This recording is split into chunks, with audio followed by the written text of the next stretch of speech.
അതായത് യു എയിൽ E invoicing implement ചെയ്യാൻ പോകുന്നത് 2 ഫേസ് ആയിട്ടാണ്. അത് ഫേസ് 1 50 മില്യൺ എബോവ് ഉള്ള കമ്പനി, 50 മില്യൺ ടേൺ ഓവറിന്റെ എബോവ് ഉള്ള കമ്പനീസ് അതായത് ഈ ഇയർ ജൂലൈ മുതൽ അക്രഡിറ്റഡ് സർവീസ് പ്രൊവൈഡറിനെ അസൈൻ ചെയ്ത് സ്റ്റാർട്ട് ചെയ്യണം.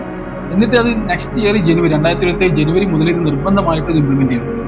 പിന്നെ ഫേസ് 2 അതായത് ബിലോ 50 മില്യൺ ടേൺ ഓവറുള്ള കമ്പനീസ്, അതായത് സ്മോൾ ആൻഡ് മീഡിയം കമ്പനീസ്, അവർ നെക്സ്റ്റ് ഇയർ ജൂലൈ 27 കൂടി ഇത് നിർബന്ധമായിട്ടും ഇംപ്ലിമെന്റ് ചെയ്യണം. അത് അക്രഡിറ്റഡ് സർവീസ് പ്രൊവൈഡറിനെ അസൈൻ ചെയ്തിട്ട് നെക്സ്റ്റ് ഇയർ ജൂലൈ 27 കൂടി നിർബന്ധമായിട്ട് ഇത് ഇംപ്ലിമെന്റ് ചെയ്യണം. പിന്നെ അവർ ഇഷ്യൂഡ് എല്ലാ ഇൻവോയ്സും ഈ ഇൻവോയ്സിംഗ് സിസ്റ്റം ത്രൂ ആയിരിക്കും, നിർബന്ധമാണ്.